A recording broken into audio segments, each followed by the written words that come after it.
گزشتہ 3-4 دن سے تو مجبوری تھی، اس لیے میں نے آپ حضرات سے ریکویسٹ نہیں کی تھی، لیکن آج یہ ریکویسٹ ہے کہ تھوڑا سا آپ لوگ پیچھے ہو جائیے. میرا شولڈر پین جو مجبور کرتا ہے کہ میں زیادہ نہیں جھکوں، بس ایک مرتبہ اسٹارٹ ہو چکا ہے. اللہ حیدر بھائی پیچھے آ جائیں. حیدر بھائی لا حول ولا قوة الا بالله العلي العظيم. بسم الله الرحمن الرحيم. الحمد لله رب العالمين، والصلاة والسلام على سيد الأنبياء وأشرف المرسلين بالقاسم محمد وآله الطيبين الطاهرين الذين أذهب الله عنهم الرجس وطهرهم تطهيرا. اللهم صل على على الإمام المنتظر والحجة الثانية شرجر اللهم له الفرج ولعنة الله على أعدائهم أجمعين من الأزل إلى الأبد. أما بعد فقد قال الله عز وجل في كتابه المبين وقرآنه المتين وقرآنه المجيد وقوله الحق وهو أصدق القائلين. بسم الله الرحمن الرحيم. سبحان الذي أسرى بعبده ليلا من المسجد الحرام إلى المسجد الأقصى الذي باركنا حوله لنريه من آياتنا إنه هو السميع البصير. اللهم صل على محمد. 11th of Muharram 1447 ہجرہ کی یہ مجلس تھوڑا سا پہلے عشرے کی باقی مجالس کے سبجیکٹ یا ٹاپک سے ہٹ کے ہوگی تھوڑا سا، اس لیے کہ آج کی مجلس تو میں نے پہلے دن سے ہی عرض کیا تھا چاند رات کی مجلس سے 11 محرم کی مجلس اور چاند رات کی مجلس مومنین کرام کی مجبوریوں کی وجہ سے ذرا سی تعداد کم ہوتی ہے، تو جو موضوع چل رہا ہوتا ہے اس کو چاند رات کو شروع نہیں کیا جاتا، 11 محرم کو اس کو کنٹینیو نہیں کیا جاتا ہے. لیکن جو ایک بات میں نے شب عاشور کی مجلس میں کہی تھی، شب عاشور کی مجلس میں نے عرض کیا تھا کہ اس مجلس کا جو سبجیکٹ ہے پورا نہیں، اس پر یقیناً ایک اعتراض ہوگا، کریٹیسزم ہوگا، لوگوں کو کچھ کنفیوژن ہوں گے، تو 11th of محرم کو اس کا مختصر میں جواب دوں گا.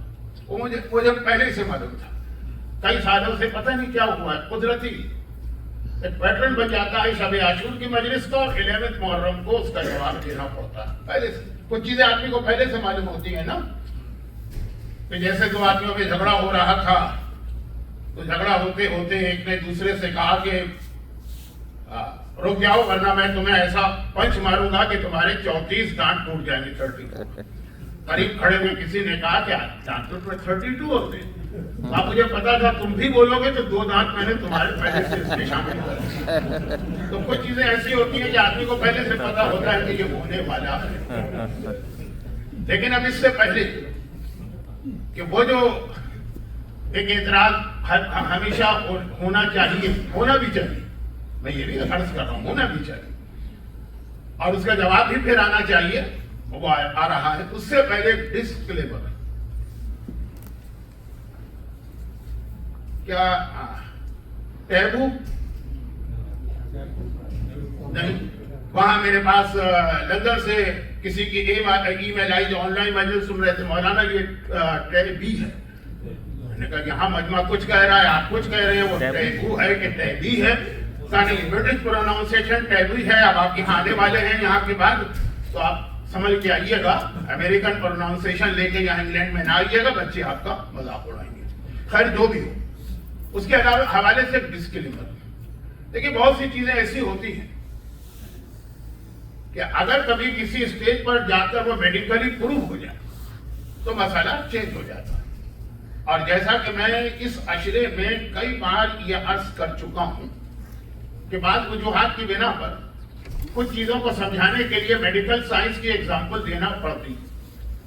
حدیث بھی ہے کہ علم و علمان، علم الادیان و علم الابدان، دنیا میں جتنے بھی علم ہیں اس میں اہم دو ہی ہیں، یا ریلیجن کا علم یا یہ کہ انسان کے جسم کا، یعنی میڈیکل سے ریلیٹڈ. تو جب کبھی کوئی ایسی ایگزامپل آتی ہے میں عرض کر دیتا ہوں کہ دیکھیے جو اس سے پہلے 3-4 مجلسوں میں آیا کہ یہ جو میڈیکل سے ریلیٹڈ ہے مجھے نہیں بولنا چاہیے، لیکن جو کہ بہت سی بیماریاں ایسی ہیں جو میں بھی 50 سال یا 40 سال سے مبتلا ہوں، تو تھوڑا سا ایکسپیرینس پھر بھی بہرحال آخر میں جا کے کنسلٹ یا کانٹیکٹ تو آدمی کو اپنے فزیشین سے یا جنرل جی پی سے کرنا ہوتا، یا ویسے جو میڈیکل کے ماہر اسموکنگ، اس کی بہترین مثال ہے ہمارے حوزہ علمیہ۔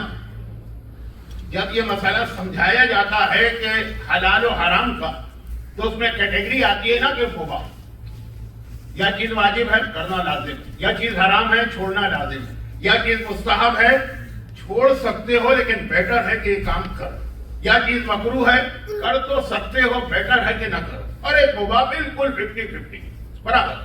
تو اس میں ایگزامپل ہی 100 سال سے میں کہہ رہا ہوں کہ ایگزامپل ہی اسموکنگ کی آتی ہے۔ اسلام میں بالکل مباح، نہ یہ واجب ہے، نہ یہ حرام ہے، نہ یہ مکروہ ہے، نہ یہ مستحب ہے، یہ مباح۔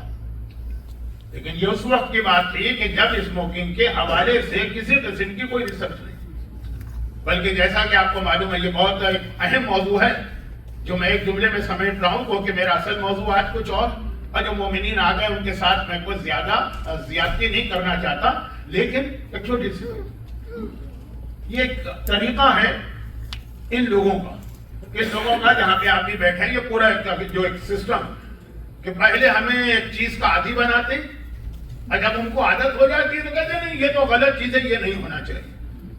وہ ہمیں درخت پہ چڑھا دیتے ہیں لیڈر کے ذریعے، پھر لیڈر اپنی بغل میں دبا کے چلے جاتے ہیں، وہاں لٹکے ہوئے ہیں ہم کہ ہم کیا کریں۔ جس کی بیسٹ ایگزامپل میں کہہ رہا ہوں وہ ہے بریسٹ فیڈنگ۔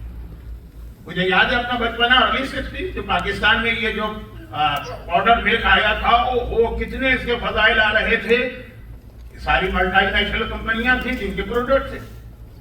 آج جب سب لوگ وہاں عادی ہو گئے ہماری عورتیں، تو اب انہوں نے کہا جی یہ تو بڑی خطرناک چیز ہے اور ہونا چاہیے بریسٹ فیڈنگ کی، ماں کے دودھ سے بہتر کوئی نہیں۔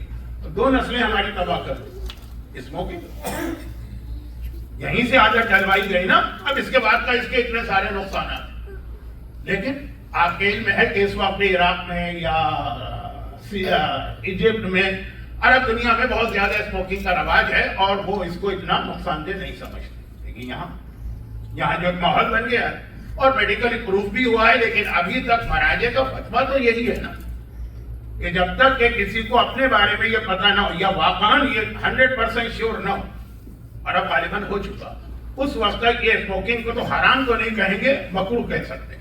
حرام اس کے لیے کہیں گے جو بیماری کے اس اسٹیج پر آ جائے کہ اب اس کے لیے ڈائریکٹ اس کا نقصان ہے۔ یہی مسئلہ شاید قضم میرج کا بھی۔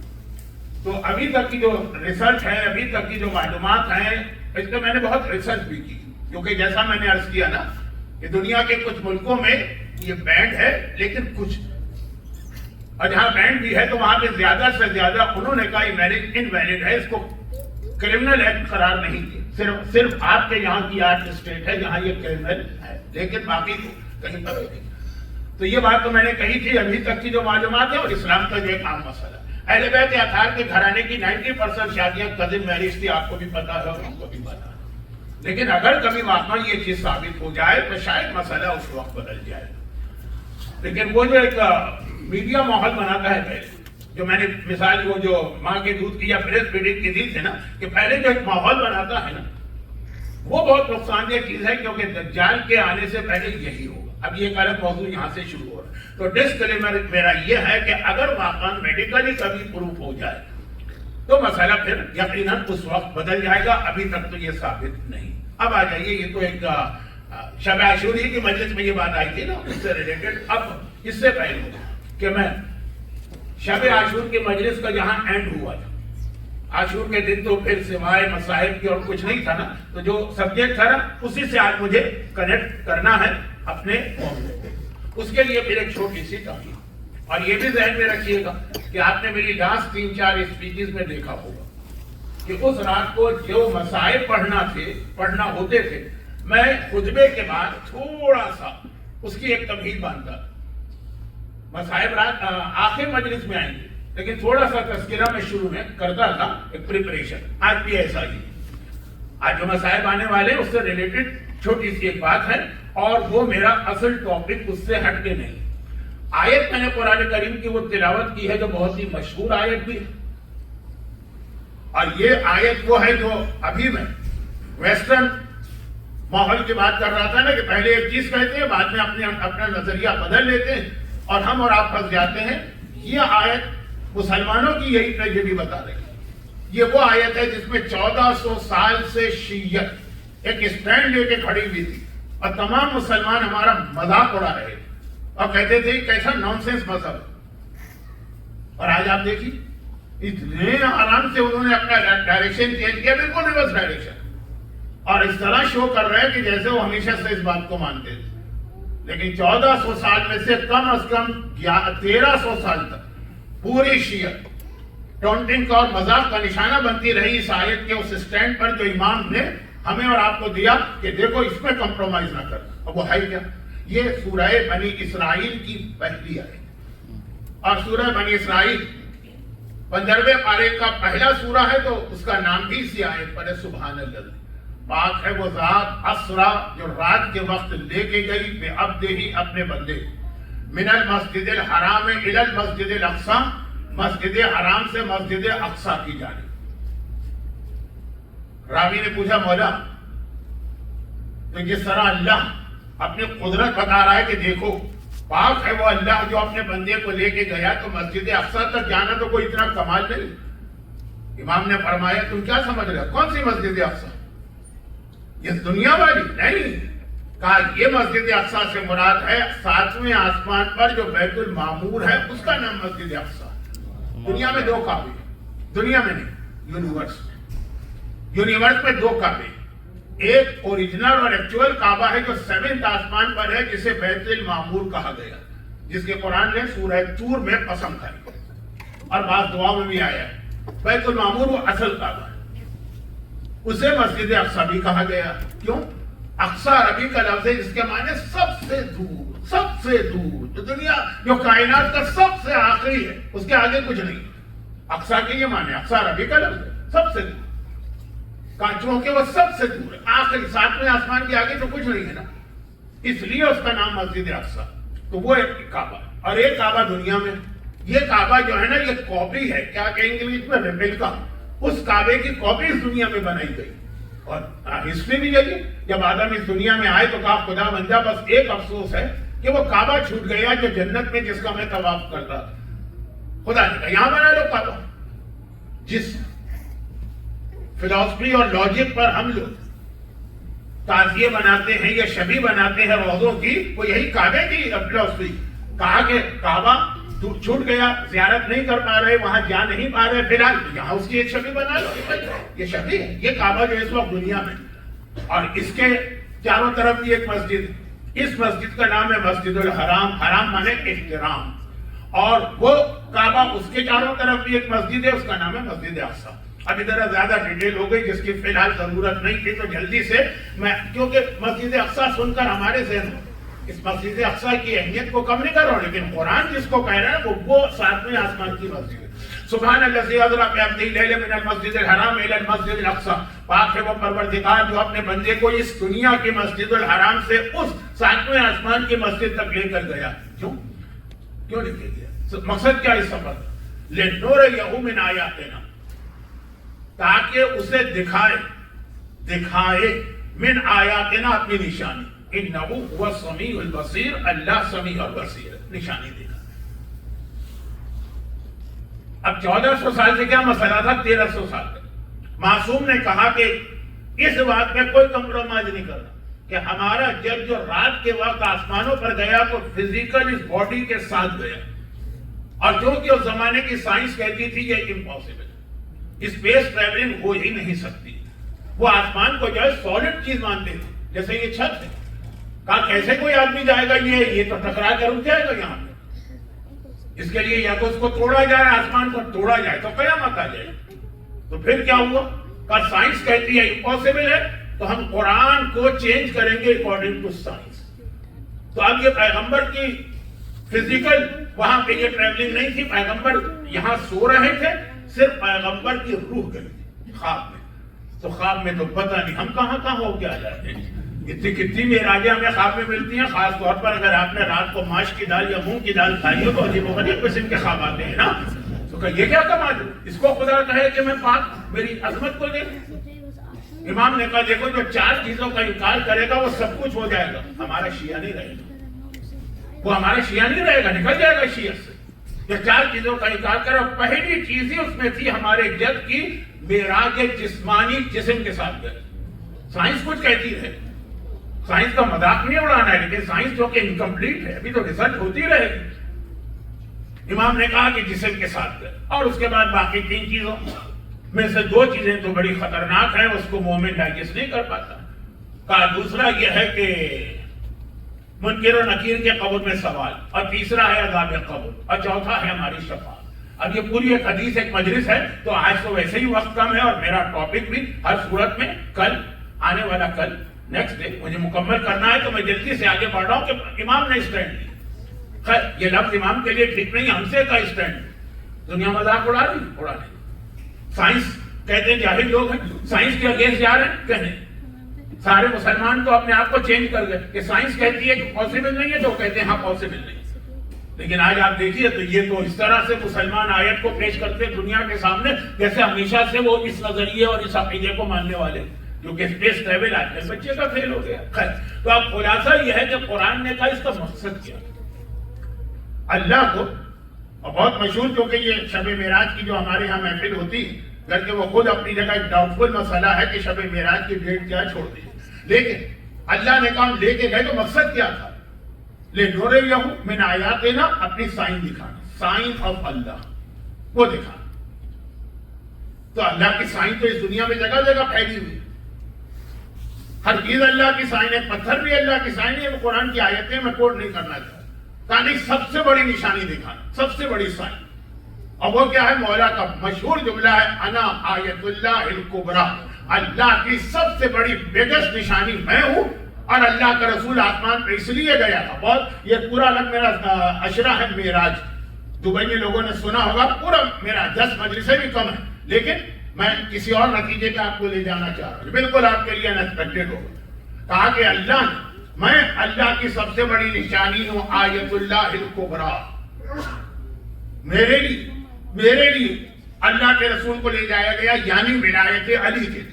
اچھا معراج کب ہوئی تھی, آخری معراج, یہ فائنل معراج کی بات ہو رہی ہے, جب پیغمبر مدینہ ہجرت کر کے جا رہے ہیں. تو مکے کے کافروں کے پاس ایک پرابلم تھا ہی نہیں, وہ تو صرف یہ کہتے تھے اللہ ہے کہ نہیں ہے یہ ثابت کرو, ہے, لیکن ایک ہے, ایک سے زیادہ نہیں, یہ پروف کرو, بس وہ یہاں رک جاتے ہیں. مدینے میں پیغمبر جائیں گے تو وہاں اہل کتاب ہیں, وہاں جوز ہیں, وہاں بک کے ماننے والے, ان کے پاس رسالت کا عقیدہ بھی, اور رسالت کے ساتھ ان کے پاس ولایت کا عقیدہ بھی ہے کہ ہر نبی کا ایک جانشین ہوتا. تو اب پیغمبر وہاں پہنچیں گے تو پہلا سوال یہ کریں گے, اگر تم سچے نبی ہو تو تمہارا کون جانشین ہے, وصی کون ہے.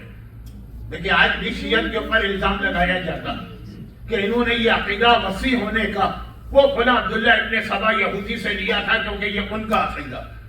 تو اب پیغمبر مدینے جائیں گے, پہلا سوال مدینے میں یہ ہوگا, اللہ آسمان پہ لے کے گیا, اس سوال کا جواب تیار کیا جا رہا ہے. ولایت علی کا عقیدہ شب معراج پیغمبر کو دیا گیا, علی اللہ کی سب سے بڑی نشانی ہے. ولایت کا عقیدہ, ولایت کے عقیدے کا مطلب یہ تمہارا وصی کون ہے, جانشین کون ہے, ولی کون ہے. غدیر خم کا اعلان تھا, لیکن میسج دیا گیا شب معراج, اور غدیر میں کہا گیا کہ اس کو پبلک میں سب کے سامنے پیش کرو. لیکن یہ تو بہت مشہور بات میں نے کہی ہے, کوئی نئی بات نہیں کہی. ذرا سا آپ کو لگا ہوگا وقت اس میں زیادہ لگ گیا, ہم کو تو معلوم ہے. نہیں, جو چیز نہیں معلوم تو ہوگی, لیکن جو میں کہنا چاہتا ہوں, اب ولایت علی کا اعلان تو دیا گیا, اس کے ساتھ ایک چیز اور دی گئی. اب بہت ساری دنیا میں ایسی پروڈکٹ ہوتی, جب ہم خریدنے جاتے ہیں نا تو یہ دکاندار ہوتا یا سیلز مین ہوتا یا خود کمپنی, اس کے ساتھ ہی ایک ساتھ میں ایک چیز اور دیتی ہے کہ لے جائیے, یہ اس چیز کا پروٹیکشن ہوگا, یہ اس کی حفاظت کے لیے. کوئی قیمتی چیز ہے, کہاں رکھنا ہے, مثلا اس کے لیے انہوں نے ایک باکس دے دیا. میں اپنی بات کروں کہ میں جہاں رہتا ہوں وہاں پہ ایک خاص اسٹور سے میں کبھی فرنیچر لیتا ہوں, جب لینے جاتا ہوں وہ ساتھ میں ایک اسپرے بھی دے دیتا. یہ کس لیے کہا کہ یہ اس کے پروٹیکشن کے لیے اس کو اسپرے کرتے رہیے گا تاکہ یہ پالش رنگ منگ نہ اڑے, اس کی لکڑی کو نقصان نہ پہنچے. میں بات کو مختصر کر رہا ہوں. تو ساتھ میں چیز دی جاتی ہے تاکہ اس کی حفاظت بھی ہوتی رہے, اس کی مینٹیننس, اس کا پروٹیکشن. ولایت علی دی گئی شب معراج, یہ اصل مقصد تھا. لیکن ساتھ میں اور کیا دیا گیا, اسی رات کو ولایت علی کے ساتھ نماز بھی عطا کی گئی ہے. نماز شب معراج واجب ہوئی ہے، اس سے پہلے اگر نماز تھی بھی تو صرف 2 تھی، ایک مغرب اور ایک فجر۔ شب معراج پوری نمازیں مکمل ہوئی، 5 کی 5 نمازیں، تو گویا ولایت علی کے ساتھ نماز دے کر یہ بتایا گیا کہ ولایت وہی محفوظ رہے گی جہاں پہ انسان نمازی رہے گا۔ یہ نماز پروٹیکشن ہے ولایت علی کا۔ نماز اور ولایت میں کوئی کنٹراڈکشن نہیں ہے کہ آپ کہیں کہ اگر ہم علی والے ہیں تو ہم کیوں نماز پڑھیں، اور جو نماز پڑھتے ہیں وہ علی والے نہیں ہیں، نہیں، کنٹراڈکشن نہیں۔ اور میں ایک چھوٹا سا ایک جملہ کہہ دوں، پہلی دفعہ میں آپ کے علاقے میں 10 دن کے لیے آیا ہوں، اس سے پہلے بھی آیا تھا تو کیا 2 گھنٹے کے لیے ایک مجلس پڑھ کے چلا گیا، لیکن واقعی مجھے یہاں دیکھ کے خوشی ہوئی۔ ایک ایسا جو ماحول میں نے دیکھا، صرف ایک جملے میں، آگے نہیں، وہ ایک جملے میں، کہ یہاں پہ جو نمازی ہیں وہ ماتمی بھی ہیں، جو ماتمی ہیں وہ نمازی بھی ہیں۔ ورنہ دنیا میں نے دیکھا ہے کہ نماز ہوتی ہے تو ماتمی باہر کھڑے رہتے ہیں، اور ماتم ہوتا ہے تو نمازی باہر کھڑے رہتے ہیں، لیکن یہاں میں نے دیکھا کہ دونوں۔ تو خیر، یہ ولایت علی، اس کا پروٹیکشن ہے نماز۔ اور آئیے اس کے حوالے سے 1-2 چھوٹی باتیں اور عرض کر دوں کہ یہ نماز شب عاشور کی مجلس کا اختتام اس پہ ہوا تھا نا کہ there should be no compromise on نماز، لیکن اب اس کے 2-3 حوالے سے اس چیز کو میں اور ہائی لائٹ کر کے پھر وہ جو ایک شب عاشور کا ایک اعتراض ہے اس کا جواب بھی دے دوں۔ اگر وقت نہ ملا تو شاید وہ کل بات چلی جائے، لیکن پہلے یہ سن لیجیے نماز کتنی اہم عبادت ہے، اسے معمولی نہ سمجھیے۔ یہ ولایت علی کا ایک حصہ، ولایت علی ہمارا عقیدہ ہے، نماز جو ہے نا اس کا ایک پریکٹیکل ایسپیکٹ ہے۔ نماز جب پیغمبر واپس آئے معراج سے، نماز کا مزہ نہیں، نماز کو بوجھ نہ سمجھیے، نماز کو برڈن نہ سمجھیے، نماز کو یہ نہ سمجھیے کہ زبردستی کوڑے مار مار کے آپ سے نماز پڑھوائی جا رہی ہے، پڑھنا تو ہے۔ قرآن کریم نے منافقوں کی کیا نشانی بتائی، سورہ نساء آیت نمبر 142، ان المنافقین یخادعون اللہ وهو یخادعهم۔ یہ جو منافق ہے نا، سب سے زیادہ منافق کہاں نظر آئے تھے؟ کربلا کے میدان میں لشکر یزید۔ اسی لیے اعمال عاشورہ میں سورہ منافقون کی تلاوت ہے۔ عاشورے کے دن جو نماز پڑھ رہے ہیں نا تو اس کے اندر سورہ منافقون ضرور پڑھا تاکہ وہ کربلا اور لشکر یزید، یہ خود ایک لمبا سبجیکٹ ہو جائے گا، میں ادھر نہیں جا رہا ہوں، لیکن آپ یاد رکھیں کہ سورہ منافقون کی تلاوت یہ نماز جمعہ میں کی جاتی ہے، یا عاشور کے اعمال کی جو سنت نماز۔ اب قرآن پہچان بتانا ہے، سائن آف منافقین، کیسے پہچانیں گے منافق ہے کہ نہیں؟ کیونکہ منافق تو کہتے ہیں اسے جو میک اپ کر کے آتا ہے، کافر کو پہچاننا آسان ہے، وہ صاف کہہ دیتا ہے کہ میں اسلام میں نہیں ہوں۔ منافق تو کہتا نہیں میں مسلمان ہوں، تم سے زیادہ پکا مسلمان۔ ان المنافقین یخادعون اللہ وهو یخادعهم، اس کا ترجمہ بھی ذرا مشکل ہو رہا ہے میرے لیے۔ کہا یہ منافقین اللہ کو دھوکہ دے رہے ہیں، ٹریکی ٹو اللہ، ڈیزیز اللہ، اور اللہ ان کو دھوکہ دے رہا ہے۔ یہ لفظ اللہ کے لیے لفظ استعمال کرنا بہت مشکل ہے، لیکن ٹائم بہت کم ہے نا، اس لیے میں آگے بڑھ رہا ہوں۔ یہ اللہ کو دھوکہ دے رہے ہیں۔ اب یہ تو میرا موضوع نہیں ہے کس طرح دھوکہ دے رہے ہیں، کیا کیا ان کی حرکتیں ہیں، اس کے بعد کیجیے۔ ان کی پہچان قرآن بتا رہا ہے کہ منافقین کی پالیسی کیا، پالیسی جو اللہ کو دھوکہ دے، اور لیکن سائن کیا ہے، کیسے پہچانے؟ اذا قاموا الى الصلاۃ قاموا کسالى، یہ نہیں کہ وہ نماز نہیں پڑھتے، نماز تو پڑھیں گے، انہیں تو شو کرنا ہے نا کہ وہ ہم جیسے، وہ سارے وہ کام کریں گے جو ہم کرتے ہیں۔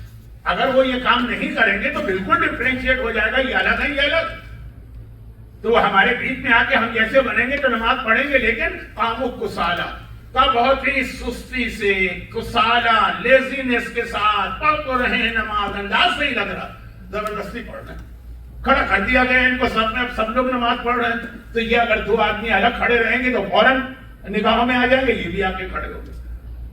وَهُمْ يُرَاءُونَ، اور یہ نماز پڑھ رہے دکھاوے کے لیے، یہ قرآن نے کہا ریاکاری۔ وہ جو آیت جو یزید نے کوٹ کی تھی اس میں بھی یہ لفظ ہے، میں ادھر بھی آ رہا ہوں۔ تو اب یہ پہچان بتائی گئی ہے کہ نماز تو پڑھ لیں گے لیکن زبردستی نماز پڑھیں، ان کے اسٹائل سے لگ جائے گا کہ یہ نماز دل سے نہیں پڑھ رہے۔ یہ لفظ یاد رکھیے گا کیونکہ 1-2 باتیں مجھے اس سے ریلیٹڈ آگے مومنوں کو بھی کہنا۔ یہ قرآن نے 2 جگہ یہ پہچان بتائی۔ خیر، تو منافقین کی پہچان یہ بتائی کہ نماز پڑھیں گے، لیکن ان کی نماز ہی اتنی سستی والی نماز ہوگی، لاپرواہی والی نماز ہوگی، اسٹائل سے لگ جائے گا کہ زبردستی یہ نماز کی صفوں میں لا کے کھڑے کیے گئے۔ مگر یہ نماز مزہ، اس کا میں نے کہا مزہ، بوجھ سمجھ کے نہ پڑھے، منافقین کے اسٹائل والی نماز مومن نہ پڑھے، ایک مزہ ہوتا ہے۔ وہ مزے کے لیے صرف ایک حدیث پڑھ رہا ہوں، ورنہ تو یہ پوری میری مجلس ہے۔ بار بار عرض کر رہا ہوں کہ میرا ایک اشرا پورا معراج پر ہے، شارجہ کا۔ دبئی کا تھا قبر میں کام آنے والی نیکیاں، وہ ابھی کسی نے اس کا ریفرنس دیا. خیر زندہ رہا، کبھی اور موقع ملا، کسی اور تاریخوں میں آیا، پہلے عشرے میں تو اچھا نہیں لگتا وہ موضوع، تو بات ہوگی. لیکن اب سن، پیغمبر آئے، پورا آسمانوں کا سفر طے کر کے واپس آئے. جب واپس آئے تو اپنی ٹریولنگ کے حالات بتانے لگے. پہلے آسمان پہ گیا تو یہ دیکھا، چوتھے پہ یہ دیکھا، ساتویں پہ یہ دیکھا، پھر وہ منزل آ گئی کہ جبرائیل نے کہا کہ آگے نہیں بڑھ سکتا. ساری چیزیں روک رہا ہوں. تو معراج اتنا انٹرسٹنگ سبجیکٹ ہے، چلا گیا تو چلا گیا، پھر میرا موضوع کہیں تو کہیں. لیکن اس میں پھر جنت میں گیا، جنت میں یہ دیکھا، جہنم کا وزٹ کیا، جہنم میں یہ گناہ گار، وہ ساری تفصیل بتائی. اور بہت مزے لے لے کے پیغمبر یہ بتاتے ہیں. سننے والے جو مخلص ہیں ان کے دل میں بھی ایک خیال پیدا ہوئے، سوال ان کی زبان پہ آ گئے. میں اکثر اپنی ایک مثال دیتا ہوں، ذرا بہت ہی معمولی سی مثال. کیا یہ مجالس کی برکت کی وجہ سے، ممبر کی خدمت کی وجہ سے ساری دنیا میں ایسی ایسی جگہوں پہ جانے کا موقع ملتا ہے کہ اتنے ممالک میں تو کوئی بلینر بھی نہیں جاتا. ایسے علاقہ کوئی دنیا کا کون سا علاقہ چھوڑا، صرف ایک ساؤتھ امریکہ نہیں جا سکا میں، وہاں پہ شاید اردو کا رواج نہیں. اور ایک کانٹیننٹ ہے انٹارکٹیکا، وہاں سنا صرف پینگوئن ہے، تو پینگوئن کے ساتھ کیا مجلس پڑا. تو خلاصہ یہ ہے کہ باقی ساری دنیا، کیا میں اس ذاتی طور پر اس پوزیشن میں ہوں کہ دنیا کا اتنا کروں وزٹ. اچھا جب گیا نئی نئی چیزیں. اب آج کل تو میڈیا کی وجہ سے بچے بچیاں بغیر گئے ہوئے ہر چیز دیکھ لی ہے. لیکن جب کہ میں بات کر رہا ہوں بہت پرانی بات، بہت پرانی بھی نہیں، 30-40 سال آگے بتایا یہ تھا یہ تھا یہ تھا. سوئٹزرلینڈ بھی گیا، ڈزنی لینڈ بھی گیا، سنگاپور بھی گیا، ساری چیزیں. بچے سنتے ہیں، شوق ہوتا ہے. کہا آپ اکیلے ہو جائیں، ہم کو نہیں گھمائیں گے کبھی، ہمیں نہیں لے جائیں گے، ہم بھی دیکھنا چاہتے ہیں. بچے تو بچے ہیں، ڈزنی لینڈ پہ تھوڑا پڑتے ہیں، سوئٹزرلینڈ پہ تھوڑا پڑتے ہیں. اب پیغمبر معراج کر کے آتا. سلمان فارسی، ابو ذر غفاری، ہمارے یاسر ہے، مقداد ہے، یہ مخلص صاحب، یا رسول اللہ، یہ میرا جملہ ہے، ان کا نہیں. سارے مزے آپ نے لے لیے، ہم کو نہیں ملے. پیغمبر نے کیوں نہیں ملے گا، تمہیں معراج ملے. الصلاۃ و معراج المومن، یہ نماز جو ہے نا، یہ مومن کی معراج ہے. یہ نماز پڑھو گویا 7ویں آسمان پر اللہ کے بعد پہنچ گئے ہو، وہ سارے مزے مل رہے ہیں. یہی وجہ ہے کہ جو دعا آپ کی کبھی قبول نہ ہو، نماز کے قنوت کے اندر آپ کو دعا مانگے وہاں پہنچ جائیں گے. کیونکہ وہاں ہیں، پہنچ نہیں جائیں گے، آپ آلریڈی وہاں ہیں. کسی سے آپ کو کوئی چیز چاہیے، اب آپ کانٹیکٹ کر رہے ہیں، وہ کہیں ہے، آپ کہیں ہے، فون کیا جا رہا ہے، کسی کو بیچ میں ڈالا جائے، اور اگر بالکل فیس ٹو فیس وہ آپ کے سامنے ہی آ گیا جس سے آپ کو چیز چاہیے، تو کتنا آسان ہے کوئی چیز مانگنا. معراج مومن قرار دیا نماز کو، کہ نماز تمہیں وہاں تک لے جاتی ہے بارگاہ الہی کے اندر. تو مزہ لیجیے نماز کا. یہ سمجھیے جیسے آپ اللہ سے باتیں کر رہے ہیں اور اللہ کے سامنے کھڑے ہو کر. اچھا اصلی نماز کی پہچان بھی یہ بتائیے. اب یہ الگ بات ہے کہ ہر آدمی کی اپنی ایک کیپیسٹی ہوتی ہے. ہو سکتا ہے کہ ہم ایسی نماز نہ پڑھ سکیں، لیکن سمجھ لیں کہ نماز ہے کیا.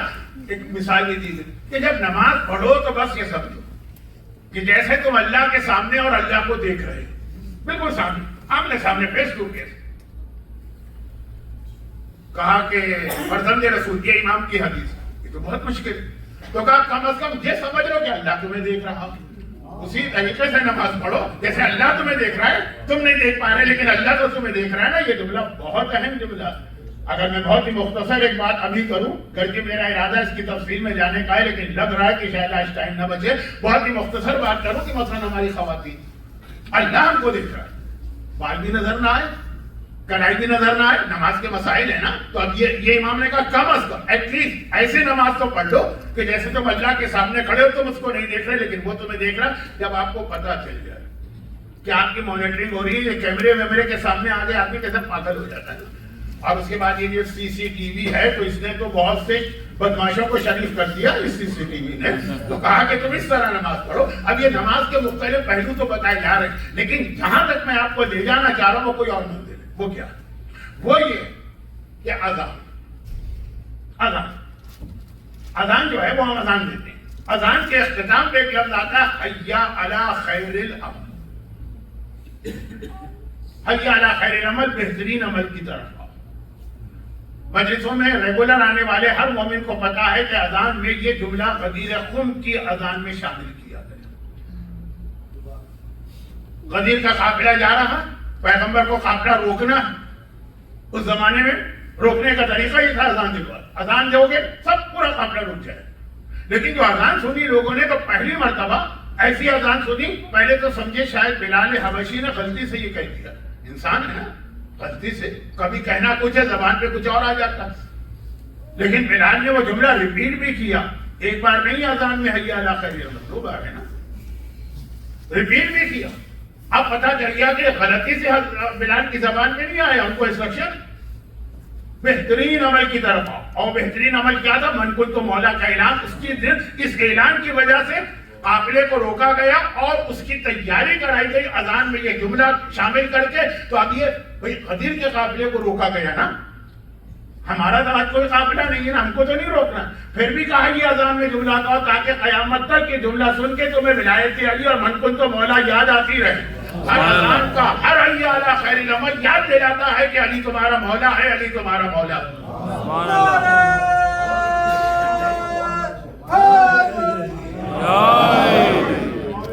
چلے وہاں سمجھ میں آ گیا، قافلہ جا رہا تھا تو اس کو روکنا تھا، کوئی اعلان تو کرنا تھا نا۔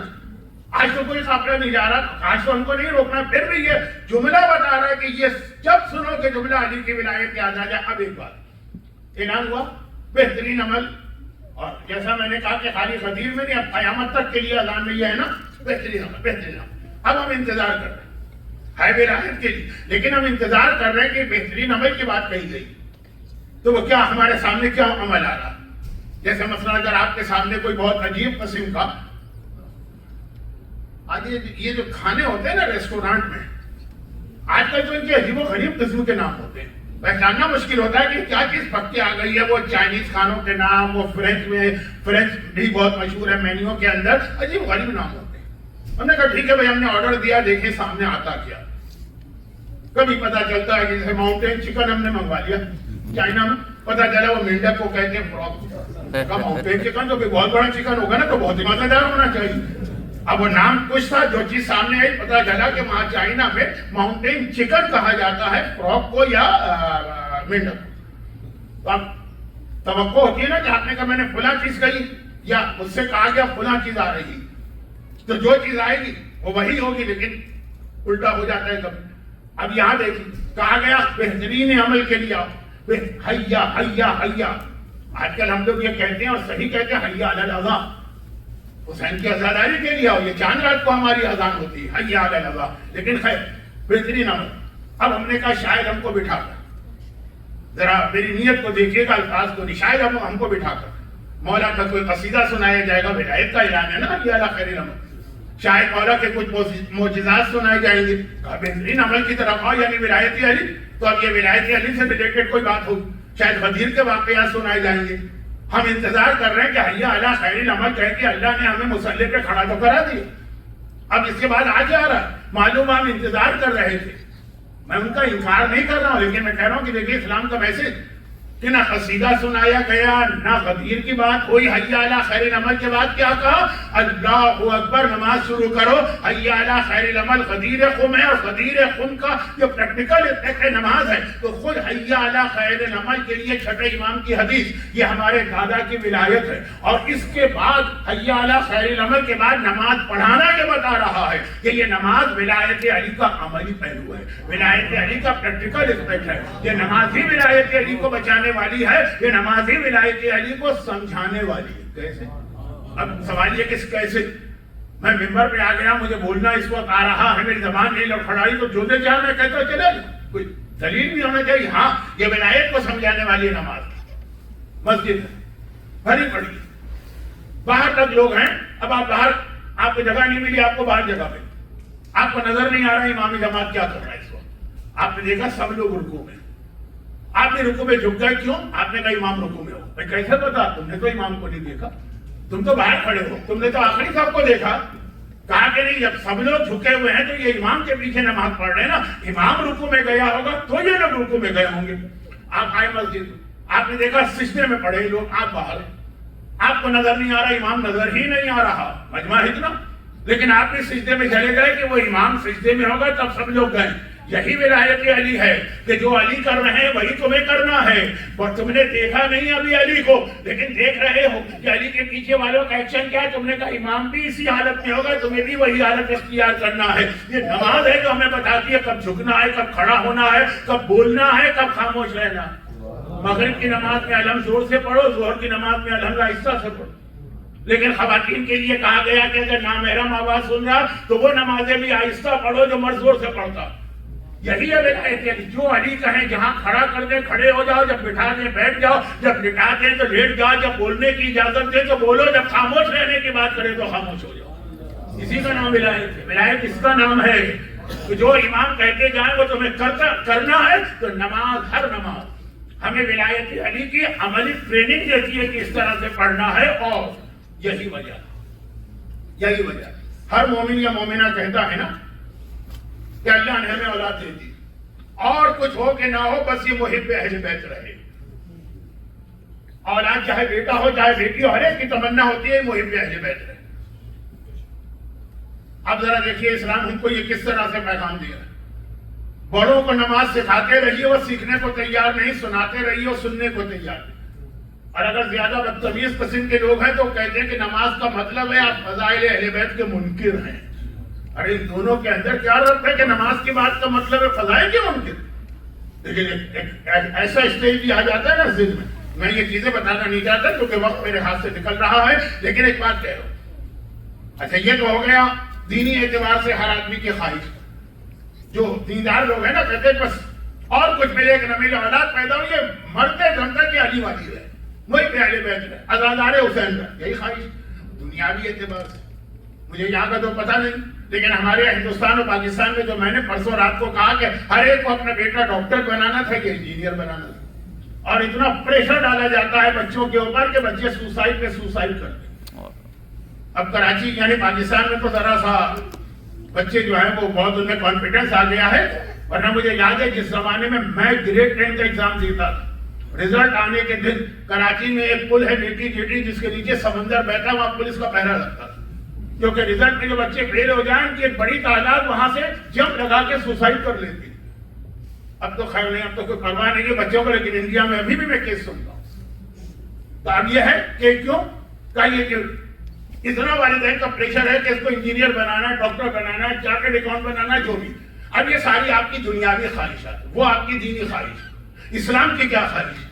ابھی بچہ پیدا ہوا نہ بولنے کے قابل ہے، نہ سننے کے قابل ہے، نہ سمجھنے کے قابل ہے. ابھی پیدا ہوا ہے گود میں اٹھاؤ، اذان کہو، اور اذان کہتے کہتے کہو حی علی الصلاۃ، حی علی الصلاۃ. یہ بچہ ابھی ایک دن کا بھی نہیں ہوا، اس سے کہا آؤ نماز کے لیے، آؤ نماز کے لیے. یعنی اسلام بتا رہا کہ اصل خواہش یہ ہونا چاہیے کہ یہ باقی کچھ بنے کہ نہ بنے، نمازی ضرور بنے، کیونکہ نمازی بنے گا تو حسین کا عزادار بھی بنے گا اور علی کی ولایت کا من والا بھی بنے گا. وہی حکم اسلام بغیر کسی مصلحت یا حکمت کے نہیں ہوتا. ورنہ کہنا کیا چاہیے تھا کہ بھئی اس کے کان میں اذان کہو، لیکن آدھی کہو. جہاں اذان کے دو حصے، آدھا عقیدہ ہے آدھا عمل. اللہ اکبر اللہ اکبر اشہد ان لا الہ الا اللہ اشہد ان محمد رسول اللہ اشہد ان علی ولی اللہ، یہ عقیدہ تو بس یہاں تک کہو کافی ہے. یہ عقیدہ اس کے پہنچا دے نہیں. اس کے بعد کا حی علی الصلاۃ بھی کہنا، اور اس بچے کے کان میں کہنا جو میں نے کہا نہ بھولنے کے قابل ہے، نہ سمجھنے کے قابل ہے دنیاوی اعتبار، نہ نماز پڑھنے کے قابل. یہاں بڑوں کو آپ سمجھا کے تھک جائیے، وہ نماز پڑھنے کو تیار نہیں ہے. اسلام کہتا بچہ پیدا ہوا اور اس کے لیے نمازی بننے کی تمنا کرو. اب آ جائیے، یہ مختلف پہلوؤں سے بات کو ایک منزل میں لے جا رہا ہوں، کیونکہ اصل جملہ تو گزرتے ہیں کہ وہ نماز اس طرح سے آپ کو علی والا بناتی ہے جیسا علی چاہتے ہیں. بھئی آپ ویسا علی والا بنے جیسا آپ چاہتے ہیں، یہ تو کوئی کمال نہیں ہے نا. ویسا بنے نا جیسا علی چاہتے ہیں. تو یہ نماز ہی ہم کو سکھاتی ہے. اب آ جائیے اس میں چھوٹی سی بات اور، آپ میں سے تقریباً سب لوگ سوائے نہیں، اب یہ یہاں امریکہ کے لیے جملہ صحیح نہیں ہے لیکن محاورتاً سن لیجیے. بہرحال آپ کی روٹس یا انڈیا ہے یا پاکستان ہے یا ایسٹ افریقہ ہے. بہت سے تو پیدا بھی وہاں ہوئے ہوں گے، بعد میں یہاں ہے. لیکن بہرحال اب 2-3 جنریشن ہو گئی ہیں تو مجمع میں بہت سے بچے کیا جوان یہ کہتے کہ ہم تو یہیں پیدا ہوئے، لیکن بزرگ وہاں سے آئے ہوں. کیوں آئے؟ وہ بھی دنیا ہی کا ایک حصہ ہے نا، یہ بھی دنیا کا ایک حصہ ہے. اس کو چھوڑ کے یہاں پہ کیوں آئے؟ میں کوئی بہت زیادہ سخت بات نہیں کہنا چاہتا ہوں. میں کہتا ہوں کہ بہرحال آپ کے ذہن میں مقصد ہوگا نا، اور بہت ہی شارٹ کہہ دوں تو مقصد ہوتا ہے یا دنیاوی فائدے اور یا پھر اپنی جان اور عزت کا تحفظ. جو ماحول مسلمان ملکوں کا بن گیا تھا خصوصاً صاحبان ایمان کے، کتنی شہادتیں عراق میں ہوئی تھی, کتنی شہادتیں سیریا میں ہوئی, کتنی شہادتیں پاکستان میں ہوئی. چلے میں پاکستان کی بات کرتا ہوں, میرا ملک کسی مقصد کے تحت یہاں آئے نا. اچھا قرآن کریم سے آیت سن لیجیے, مقصد کیا ہونا چاہیے. حضرت ابراہیم اپنی بیوی اور بیٹے کو لے کے آ رہے ہیں. کہاں آ رہے ہیں؟ ایسی جگہ آپ آئے ہیں.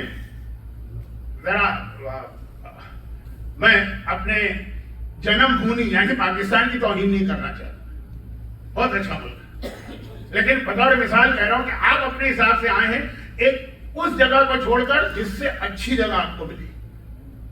اور یہ ہیومن نیچر, دنیا میں ساری ترقی آج انسانیت نے اسی وجہ سے کی. غار میں رہنے والا اسکائی اسکریپر میں گیا کیوں؟ کہ انسان کی فطرت میں یہ ہے کہ وہ خراب سے اچھے کی طرف جاتا ہے, کم از کم دنیاوی اعتبار سے. ویسے دینی اعتبار سے بھی ہونا یہ چاہیے, وہ بات کا موضوع ہے. اب یہ ہے نا, ابراہیم کہاں؟ ابراہیم اس علاقے میں جو دنیا کا اس وقت سب سے بہترین علاقہ, یعنی فلسطین وغیرہ کے علاقہ, یعنی ویدر بہترین, زراعت کے اعتبار سے وہاں کی زمین اتنی فرٹائل, دنیا بھر کے پھل وہاں پیدا ہوتے, دنیا بھر کی زراعت اس زمانے میں تو اور زیادہ, دولت کے انبار. اور کہاں آ رہے ہیں؟ اپنی بیوی اور بچے کو لے کر, بیوی یعنی دوسری بیوی ہاجرہ اور بیٹا یعنی اسماعیل, کہاں لے کے آ رہے؟ مکے. کون سا مکہ؟ اس وقت کیا تھا مکہ؟ اس وقت مکے میں کچھ نہیں تھا, کچھ نہیں تھا, نہ کوئی بلڈنگ, نہ کوئی درخت, حتیٰ پانی تک نہیں تھا. کبھی تو زمزم جاری ہوا. ارے صحرا, ریگستان, ڈیزرٹ فاکس ہیں یا بڑے بڑے پائتھن اور اسنیکس, خطرناک ترین جانور, وہاں لے کے آ رہے ہیں. کچھ نہیں, لیکن کیوں لاتے ہیں؟ ریزن کیا؟ ہمیں تاریخ میں نہیں جاتا ہوں, میں کہتا ہوں قرآن کیا کہہ رہا ہے. سورہ ابراہیم کی 35ویں آیت, جو میں نے اولاد کی اصلاح والی ایک نماز پڑھی تھی, وقت نکلا جا رہا ہے, اولاد کی اصلاح والی نماز پڑھی تھی, اس میں سورہ ابراہیم کی ایک آیت کوٹ کی تھی, اور شب عاشور کے مجلس میں بھی یہ آیت میں نے ریپیٹ کی تھی, مگر اس آیت سے پہلے کی آیت, وہ آیت بھی ابھی دوبارہ پڑھ رہا ہوں, لیکن پہلے رب انی اسکنت من ذریت, اسکنت یعنی سکونت, اے خدا میں اسکنت, میں سکونت دے رہا ہوں, من ذریتی, اپنی ذریت اور اولاد کو, اسماعیل کو لے کے آیا, بوادٍ, ایسی جگہ, غیر ذی زرع, جہاں پہ ایک پتی گھاس کی بھی نہیں, گھاس کی ایک پتی جہاں پہ نہیں اگتی ہے, وہاں پہ میں اپنی اولاد کو لے کے آیا. آدمی تو ہمیشہ اولاد کو زیادہ اچھی جگہ لے جاتا ہے, ہر ایک کی فطرت ہے نا کہ جو اس نے ترقی کی ہے میری اولاد اس سے بہتر ہو. ہماری مائیں دستخط بھی نہیں کر سکتی تھی, انگوٹھا لگاتی تھی, لیکن خواہش تھی کہ بچے پڑھیں, ترقی کریں. باپ نے 5 گریڈ پاس کیا ہے, بچہ جو ہے میٹرک پاس کرے, میٹرک پاس کیا باپ نے, بچہ جو ہے مثلاً کالج گیا, باپ کالج گیا, بچہ یونیورسٹی جائے, باپ یونیورسٹی گیا, بچہ مثلاً پی ایچ ڈی اور سب کچھ کرے. باپ نے یہ سب کیا ہے تو بچہ جہنم میں جائے. مقصد یہ کہ جتنی ہے ترقی میں ترقی. اب یہ ذرا میں نے کہا بہت خوش بات ہو گئی تھی, ترقی یہ ہوتا ہے نا. ابراہیم اتنی بہترین جگہ سے اپنے بیٹے کو لے کے آ رہے ہیں. اب پاکستان میں دیکھیے, گاؤں میں رہنے والا شہر میں آتا, چھوٹے شہر والا بڑے شہر میں جاتا, بڑے شہر والا پھر مثلاً یورپ آتا, یورپ والا مثلاً امریکہ آتا, ترقی. ابراہیم کیا کر رہے ہیں؟ الٹا, ریورس. اور اس کا ریزن بتا رہے ہیں. کیا ریزن بتا رہے ہیں ذرا دیکھیے, ایک لفظ ہے بس, ریزن. رب انی اسکنت من ذریتی بواد غیر ذی زرع عند بیتک المحرم, اور میں یہاں اس لیے لایا ہوں, یہاں تیرا قابل احترام گھر ہے. ریزن یہ نہیں ہے, یہ تو خالی وہ ایڈریس بتا رہے ہیں, ایڈریس کہ میں کہاں لایا ہوں جہاں گھاس کی پتی نہیں اگتی ہے. تو گھاس کی پتی تو اور کئی جگہوں میں نہیں اگتی, کہا نہیں, وہ گھاس کی پتی جو تیرے گھر کے قریب. حضرت ابراہیم نے کعبہ بنایا نہیں, کعبہ پہلے سے تھا, تبھی تو یہ آیت آئی. ابھی تو ابراہیم فرسٹ ٹائم مکے آ رہے ہیں. کہا تیرے, ہاں ایسا کعبہ نہیں تھا, صرف اس کی فاؤنڈیشن تھی زمین کے نیچے, لیکن تھا. کہا کہ یہ ایڈریس بتا رہے, گھاس کی پتی تو کئی جگہ نہیں اگتی ہے, وہاں کہیں اور نہیں جا رہا ہوں میں, ڈیزرٹ سہارا ڈیزرٹ میں نہیں جا رہا ہوں, میں گوبی ڈیزرٹ میں نہیں جا رہا ہوں, میں یہاں آ رہا ہوں جہاں پہ تیرا گھر. کیوں آ رہا ہوں؟ قرآن کی آیت, سورہ ابراہیم آیت نمبر 31, 32, 33. رب انی اسکنت من ذریتی بواد غیر ذی زرع عند بیتک المحرم لیقیموا الصلاۃ, تاکہ یہ بچے نمازی بنے. ابراہیم مکے کے آباد ہونے کا ریزن کیا بتا رہے ہیں؟ خانہ کعبہ بننے کا ریزن کیا بتا رہے ہیں؟ حج عبادت کا ریزن کیا بتا رہے ہیں؟ پیغمبر کی ولادت مکے میں ہونے والی ہے، ریزن کیا بتا رہے ہیں؟ تاکہ بچے کو نمازی بنانا، اس لیے بچے کو یہاں لے کے آ رہا ہوں۔ پھر آگے وہ آئے جو میں نے پرسوں پڑھی، رب اجعلنی مقیم الصلاۃ ومن ذریتی، خداوند تو نے مجھے بہت دیا، لیکن بس اولاد کے لیے دو ہی خواہشات ہیں، امامت بھی اولاد کو دے اور نمازی بھی۔ امامت اور نماز کا کتنا گہرا تعلق ہے، اتنا ایک حدیث کو میں مختصر کر کے پڑھ رہا ہوں، آج ٹائم نہیں، کسی کو اعتراض ہو تو بعد میں سن لیجیے گا، کہ جہاں پہ نماز آتی ہے نا، صحیح نماز، وہیں پہ پھر امامت باقی رہتی ہے۔ اور اگر انسان کے پاس نماز نہ ہو تو آہستہ اس کے ہاتھ سے دامن ولایت چھوٹنے لگتا ہے۔ یہ پوری ایک تقریر ہے۔ اب لیکن اب یہ نماز کی اتنی اہمیت کیوں بتائی جا رہی؟ پیغمبر آسمان پہ گئے، نماز لے کے آئے، حسین کربلا گئے، نماز بچا کے آئے۔ یہ نانا اور نواسے کا یہ جو کومبو ایک قسم کا جہاد ہے نا، یہ کل آئے گا۔ آج مجھے پڑھنا تھا لیکن ٹائم نہیں رہا، لیکن آخری جملہ دونوں کا یہ، نانا معراج میں نماز لے کے آئے، حسین کربلا جا کے نماز بچا کے آئے۔ نفس المحموم میں شیخ عباس قمی نے یہ روایت لکھی ہے نا، کہ جب دربار شام میں چوتھا امام جا رہا تھا، کسی نے راستے پر روک کے کہا کہ اتنی آپ نے زحمتیں اٹھائی ہیں، مقصد کیا؟ اور اسی وقت اذان کی آواز آ رہی تھی، امام نے کہا ہمارا مقصد صرف یہ تھا کہ یہ اذان اور نماز بچ جائے۔ بہت جلدی میں نے روایت پڑھ دی، ورنہ میں مزے لے کے پڑھتا ہوں، ٹائم نہیں۔ تو اب یہ جو ہے نا، رسول نماز لال، حسین نے نماز بچائی۔ مگر اس کی اتنی اہمیت کی وجہ کیا ہے؟ ایک وجہ یہ کہ نماز خالی ایک 2 رکعت کی عبادت نہیں ہے، نماز پوری آپ کی مینٹلٹی چینج کرنے والی چیز۔ نماز کا وقت آیا، آپ خود دیکھتے ہیں، آپ چیک کرتے میں پاک ہوں کہ نہیں۔ پاکی اور نجاست کا تصور اسلام میں جو ہے نماز کے ذریعے سے ہر وقت یاد کرایا جاتا ہے۔ یہ چیز ہے نا اسلام۔ ہماری خواتین ہیں، وہ اپنے لباس چیک کرتی ہیں، اگر واقعا ان کو وہ نماز پڑھنا ہے تو اہل بیت چاہتے ہیں۔ اور قرآن نے بھی ایک منافقوں کی نماز بتائی، تو چیک کرتی ہیں کہ ایک بال بھی نظر نہیں آ رہا، یہ کڑھائیاں وغیرہ سب ڈھکی ہوئی ہیں، پورا لباس پراپر ہے کہ نہیں۔ آپ نماز پڑھتے ہیں تو ابھی نماز اسٹارٹ سے پہلے آپ کو دیکھنا پڑتا ہے، یہ پانی سے وضو کر رہا ہوں، یہ پانی مباح بھی ہے کہ اس میں کسی کا حق تو شامل نہیں، کسی کا مال غصب کر کے تو نہیں پڑھ رہا ہوں۔ حتیٰ 99% مراجع کا یہ فتویٰ ہے کہ وضو تو چھوڑیں، آپ نے وضو کیا، اس کے قطرے جہاں پہ گریں گے وہ زمین بھی اگر غصبی ہے یعنی کسی اور کا حق ہے، قطرے وہاں گر رہے ہیں وضو سے کوئی تعلق نہیں، تب بھی آپ کو وضو غلط ہوگی، اور وضو نہیں ہے تو نماز نہیں۔ تو آپ یہ دیکھیں پوری مینٹلٹی آپ کی چینج ہو رہی ہے۔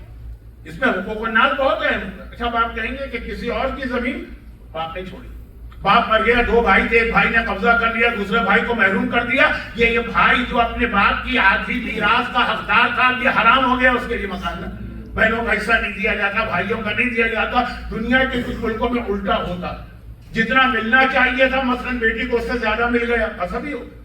تو اب یہ نماز، یہ وضو، ابھی نماز شروع بھی نہیں ہوئی، اب آپ نماز پڑھنے والے ایسے نہیں پڑھتے، چیک کرتے ہیں قبلہ کس طرف۔ اب یہ جو ساری احتیاط اسلام بتا رہا ہے نا، یہ آپ کی ایک مینٹلٹی بناتی کہ ہر چیز کے اندر، ہر لقمے میں، ہر قدم پہ دیکھنا خدا کیا چاہتا ہے۔ وہ قبلہ کیوں ڈھونڈ رہے؟ قرآن کی ایک آیت بھی ہے، بس ٹائم میرے پاس نکلا جا رہا۔ آیت کیا؟ سورہ بقرہ ہی کی جو آیت ہے، جہاں وہ قبلے والی آیتیں آئی ہیں نا، اس کے بعد کہ مشرق و مغرب اللہ کے لیے فَثَمَّ تُوَلُّوا وَجْهُ اللَّهِ، جس طرف بھی رخ کرو وہ تو اللہ اس طرف۔ امام نے اس کی تشریح کی و تفسیر، کہا یہ واجب نماز کے لیے نہیں ہے، یہ نافلہ نماز کے لیے۔ نافلہ نماز بھی اگر سواری میں پڑھو، چلتے پھرتے، تو اجازت ہے کہ جس طرف چاہے رخ کرو۔ اور زند رسول یہ اجازت ہے، کہا ہمارا جج رسول خدا سے بڑا نمازی کون ہوگا؟ وہ اپنی اونٹ کے اوپر سواری میں نماز پڑھتے تھے، اور اونٹ کسی بھی ڈائریکشن میں ہے، رسول اللہ نافلہ نماز۔ تو اب یہ ہے کہ مومن کہے کہ بھئی اللہ تو ہر طرف، کہیں پہ رخ کرو، نہیں، نماز کے لیے قبلہ رخ ہونا ضروری ہے، چیک کیا جاتا ہے یا ستارے سے، یا وہ جو آج کل قبلہ ایپ ہے۔ اب میں آپ کو یوں بات بتا دوں، جو کل پرسوں کزن میرج کے لیے بات ہوئی تھی، آج میں نے ڈسکلیمر تو دیا، 4 الگ الگ ایپ میں نے استعمال کیے، چاروں قبلے کی الگ ڈائریکشن بتا رہے۔ کوئی مردی ہے، کوئی مجتہد، کوئی نجف، کوئی قوم، کوئی old man sitting in the Najaf والی بات نہیں ہو رہی. مہاراج کو یہی تو کہا جاتا نا، اولڈ مین سٹنگ ان دا مرضی، اس کو کیا پتا کہ کیا ہو رہا ہے. Old man sitting in Najaf, یہ وہ نہیں، یہ مختلف ہے. اور کون سی کمپنی ہوگی؟ ایک ایپل کا ایپ ہے، گوگل کا ایپ ہے، دو تو بہت مانی ہوئی کمپنی ہے. اس کے علاوہ ٹھیک ہے آپ کہیں گے بہت تھوڑا فرق تھا، لیکن فرق ہے قبلے کا. تو یہ اب یہ ٹیکنالوجی ابھی بہت مہینوں چل رہی ہے جو ہماری عورتیں کہا کرتی تھی. تو اس کے اوپر ہم اتنا ریلائز نہیں کر سکتے کہ اپنے واجبات چینج کر دیں. چاند کے حوالے سے مسئلہ آتا ہے، اس طرف میں نے صرف اشارہ کیا. تو خیر اب مسئلہ یہ کہ کیوں قبلہ ڈھونڈنا؟ اللہ کا حکم. بس یہ والی چیز اگر باقی زندگی میں بھی آ جائے، جس طرح آپ پھونک کے قدم آگے بڑھ رہے ہیں نا، لباس بھی چیک کر رہے ہیں، جسم بھی چیک کر رہے ہیں، نجاست طہارت کا بھی خیال کر رہے ہیں، تمہیں نظر آ گیا کہ یہاں خون لگا ہوا ہے، ارے اس میں نماز ہوگی ہی نہیں ہوگی، کرتا ہے نا. تمہیں کہیں نماز پڑھنا، قبلہ کس طرف ہے اگر تمہارا اپنا گھر نہیں. یہ والی چیز جو نماز نہیں.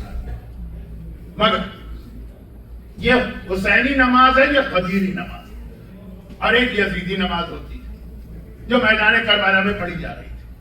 کون لوگ پڑھ رہے تھے؟ یزید کا لشکر پڑھ رہا تھا. اور کیا کہہ کے پڑھ رہا تھا کہ جلدی سے حسین کو شہید کرو، ہماری نمازیں قضا ہو رہی. خود اہل سنت ہی کا واقعہ ہے، ہمارا واقعہ نہیں.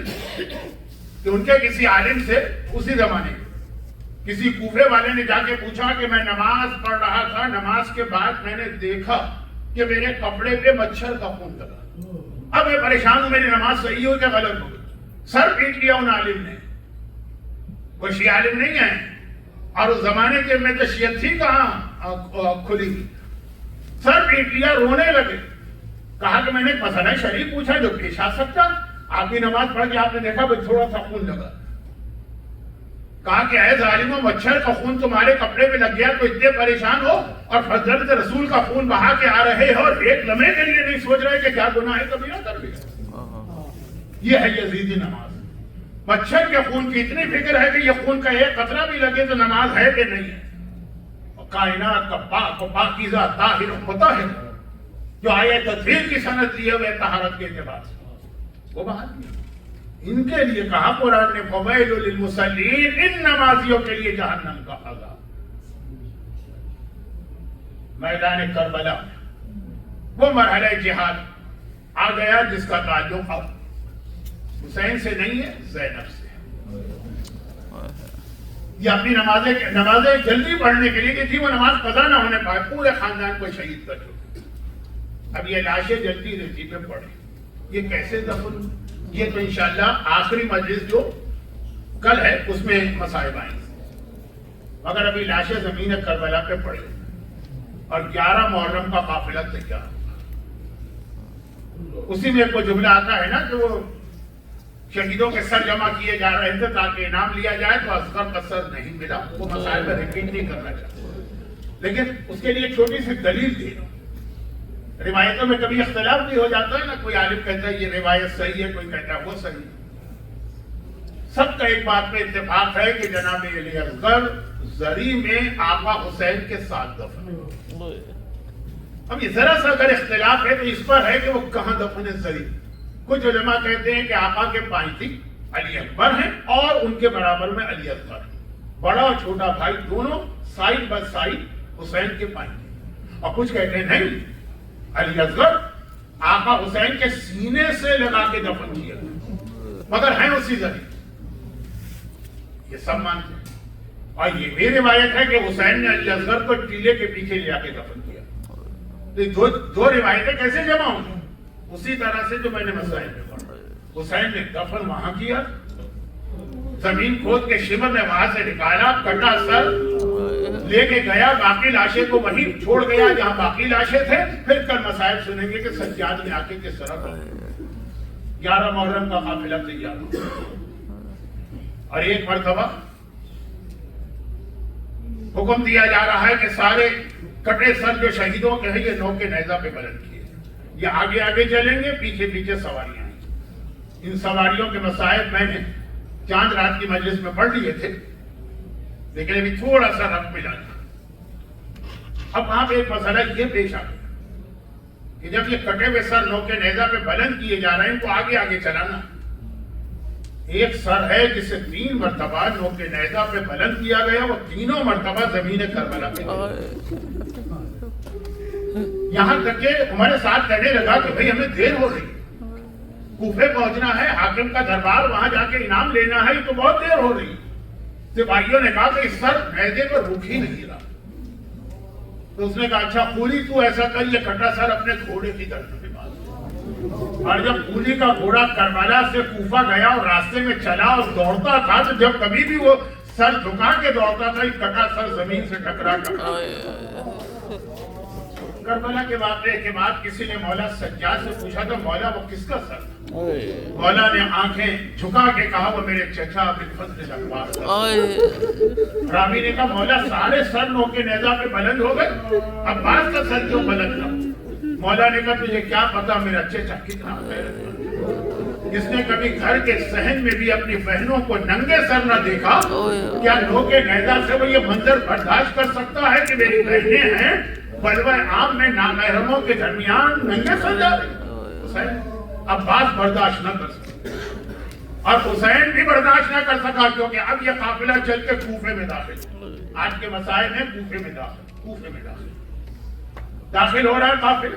بعض علماء ایک روایت پڑھتے کہ جیسے ہی یہ کوفے کے دروازے پہ پہنچے, ایک مرتبہ کسی کی آواز آئی, السلام علیکم یا ابن رسول اللہ, اے فرزند رسول میرا سلام دیے.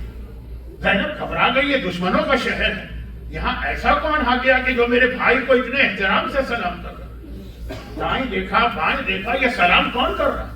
ایک مرتبہ دوسرا سلام زینب کے لیے آیا, السلام علیکم یا بنت رسول اللہ, اے رسول کی بیٹی اور آپ بھی میرا سلام دیجیے. اب زینب نے پہچان لیا کوفے کے دروازے پہ بھیسر کا ایک لاشا لٹک رہا ہے, اور یہ سلام کی آواز وہاں سے آ رہی ہے. زینب کبریٰ نے پوچھا ارے تو ہے کون جو ہمیں سلام کر رہا؟ کہا شہزادی میرا سر کاٹ لیا گیا اس لیے آپ پہچان نہیں پا رہے, میں آپ کا سفیر مسلم ابن امیر ہوں, پہلے سے آپ کے استقبال کے لیے در کوفہ پہ آ گیا. اور اس حالت میں زینب بازار کوفہ میں داخل. ایک لفظ انگریزی میں استعمال ہوتا ہے کانفلکٹ آف انٹرسٹ. کبھی ایسا ہوتا ہے کہ دو آدمیوں میں اختلاف ہو جاتا ہے ایک مسئلے. اب یہ بازار کوفہ میں قافلہ داخل ہوا, پرانے بازار ہے, بہت تنگ گلیاں, جیسے کراچی میں کھارا, جیسے لاہور میں موچی دروازہ, جیسے مثلاً حیدرآباد میں شفا خانہ کا علاقہ, چھوٹی چھوٹی گلی اور چھوٹے چھوٹے مکان. عمر سعد کو جلدی ہے کہ اس قافلے کو دربار ابن زیاد میں پہنچے. کیوں؟ جتنے جلدی جائے گا اتنے جلدی انعام ملے گا. اور ادھر ابن زیاد کا آرڈر آ رہا ہے کہ قافلے کو دربار میں نہ لانا, بازار میں روک لیں. کیوں؟ وہ 2 ریزن بتاتا ہے. پہلی وجہ بتاتا ہے کہ ابھی ہمارا دربار جو ہے نا وہ ڈیکوریٹ نہیں ہوا ہے, ڈیکوریشن انکمپلیٹ, اتنا ٹھہر جاؤ کہ میں دربار کو سجا دوں. اور دوسری وجہ بتاتا ہے کہ یہ کیا ہوا کہ تم ایک بار قافلے کو لے کے آ گئے, میرا دل چاہتا ہے کتنی دیر یہ قافلہ بازار میں رکے کہ کوفے کا ہر شخص محمد کی نواسیوں اور علی فاطمہ کی بیٹیوں کو اچھی طرح سے دے. یہ اوباش, یہ گنڈے, یہ بدماش زینب کبریٰ ام کلثوم مخدرات عصمت و طہارت کو دی, اس لیے قافلہ روکا گیا. تیرے دربار کی ڈیکوریشن کمپلیٹ نہیں ہوئی. دیکھیں بغیر محفل و ہماری کے بیٹھی ہیں عیسائیانیاں, چلتا ہوا سورج, گرمی کا موسم, وہ دھوپ میں جڑے کوئی بات نہیں, میرا دربار سجنا چاہیے. وہ دھوپ میں جڑے کوئی بات نہیں, ایک ایک شخص کوفے کا انہیں دیکھ لے. غیرت مند حسین برداشت نہ کر سکا, کٹے ہوئے سر نے سورہ کہف کی تلاوت شروع کر دی تاکہ سارے مرد جو ہیں یہ معجزہ دیکھ کے گھر آ جائیں, میری بہنیں بچیں. اور ہوا کیا, یہ قافلہ روک دیا گیا. اب یہ قافلہ جو رکا نا, تو پرانے زمانے کے مکانوں کی چھتیں نیچے ہیں. حبیب ابن مظاہر کی بیوہ کا واقعہ میں نے پڑھا تھا. زینب کا اونٹ یہاں پہ رکا ہے. یہ ایک بہت ہی بوڑھی مومنہ ام حبیبہ کا گھر, مومنہ ہے لیکن بہت بوڑھی ہو چکی ہے اور پوری دنیا سے کٹی ہوئی ہے. کوئی ایسا اس کا گھر میں فیملی ممبر نہیں. کل اس نے حاکم کا حکم سنا کہ ہمارا وکٹری سیلیبریشن ہونے والا ہے, تو سارے مرد بازار میں نکلے, ساری عورتیں مکان کی چھتوں پہ بیٹھ رہے, زرد برق لباس پہن کے یہ بھی آگے بیٹھ گئی. حکم آ کے دیکھا کہ میرے گھر کے سامنے جو اونٹ رکا اس پہ کوئی بیوی سفید بالوں سے اپنا چہرہ چھپائے بیٹھی. کان میں ہاتھ گود میں ایک ننھی سی بچی.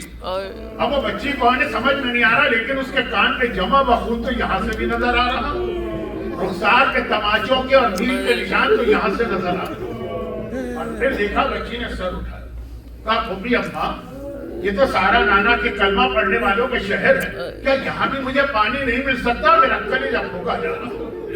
اب زینب نے کیا جواب دیا؟ ام حبیبہ نے سنا برداشت نہ کر سکتی, تڑپ کے گئی گھر میں, کوزہ پانی کا لے کے آئی اور ہاتھ بڑھا کے اس بچی کے حوالے کی. شب آچور جو جملہ میں نے کہا تھا نبی کا جملہ, پیاسا پیاسا ہو لیکن ہاتھ میں پانی آ جائے تو پیاس اور بڑھ جاتی. سکینہ کے ہاتھ میں پانی کا کوزہ آیا, سکینہ پانی پینا چاہتی ہے کہ وہ ضعیفہ کہتی ہے بچی جب پانی پی لینا تو میرے لیے 2 دعائیں کر دینا, کیونکہ میں نے سنا ہے کہ خدا تم جیسے یتیموں اور قیدیوں کی دعا کو بہت جلد کرتا. بہت چھوٹی یہ بچی, بہت چھوٹی اور بہت پیاسی, لیکن ہے تو مشکل کشا حیدر کرار کی پوتی نا. کہا پہلے بتا میری دعا کیا ہے؟ پہلے تیری حاجت پوری کی جائے گی پھر سکینہ پانی پی. کہا میری پہلی دعا تو ابھی ابھی میرے دماغ میں آئی, تجھے دے خدا میرے بچوں کو تیری طرح یتیموں کا انتظام. آئے سکینہ ننھے ننھے ہاتھ جوڑے, آسمان کو دیکھا, خدا بندہ میرے بوڑھے بابا کے کٹے سر کا واسطہ اس مومنہ کے بچے ایسی یتیمی اور قید سے محفوظ ہیں. اور ہاں میری دوسری دعا کیا؟ کہا وہ تو پتہ نہیں کب سے مانگ رہی ہوں, وہ اصلی دعا, اور وہ یہ کہ بہت بوڑھی ہو گئی, چلنا پھرنا مشکل ہو گیا, زندگی کا بھروسہ نہیں, مرنے سے پہلے ایک بار خدا مجھے مدینہ اور لے جائے.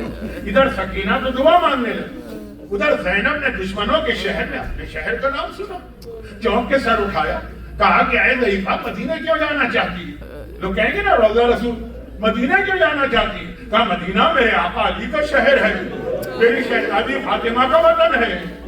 زینب نے کہا تو اب تو علی بھی نہیں ہے, فاطمہ بھی نہیں. وہ ام حبیبہ کہتی ہے تو کیا ہوا؟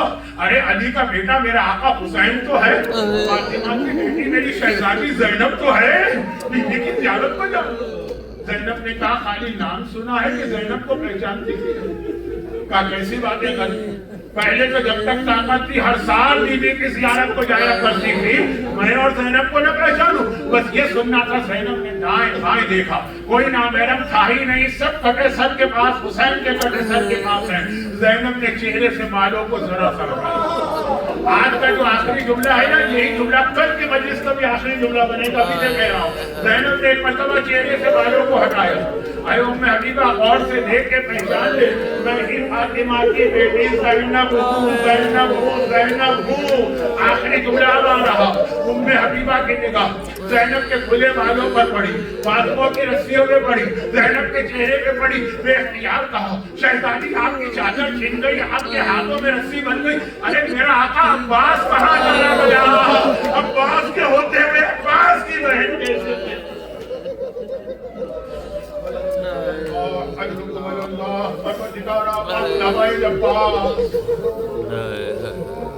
اور عباس کی آقا حسین, عباس کی شہزادی زینب کبریٰ کے ان مصائب کا واسطہ جو مومنین اور مومنات زحمت اٹھا کے آج کے مجلس میں آتے ہیں, ان کو, ان کے گھروں کو, ان کے گھر والوں کو, ان کی اولادوں کو دنیا اور آخرت کی ہر پریشانی سے محفوظ فرما. ان کے آنسوؤں کے طفیل, ان کی ساری حاجتیں پوری فرما. پروردگار جو آج کے مجلس کے اسپانسر ہیں ان کی بھی توفیقات میں اضافہ فرما. ہمارے خصوصاً حاضرین مجلس اور اسپانسرز کے تمام مرحومین کی مغفرت فرما. ظلم بہت بڑھ چکا ہے دنیا میں, جہاں جہاں ظلم ہو رہا, کوئی بھی انسان ہو جس پہ ظلم ہو رہا ہے, خصوصاً صاحبان ایمان, ان پر ظلم کرنے والوں کو نیست و نابود فرما. اور ظالم اور مظلوموں کی جان, مال, عزت, آبرو اور اولاد کی حفاظت فرما. خداوندہ جس مقصد کے لیے قربانی دی گئی, ہمیں حسین کے اس مقصد پہ عمل کرنے کی توفیق عطا فرما. ان مظالم کے انتقام کے لیے وارث حسین امام زمانہ کے ظہور میں تاجر فرما. اور غیبت امام میں ہم نے ذمہ داری ادا کر کے بعد ظہور امام کی فوج کے سپاہی بننے کی توفیق عطا فرما. ربنا تقبل منا انك انت السميع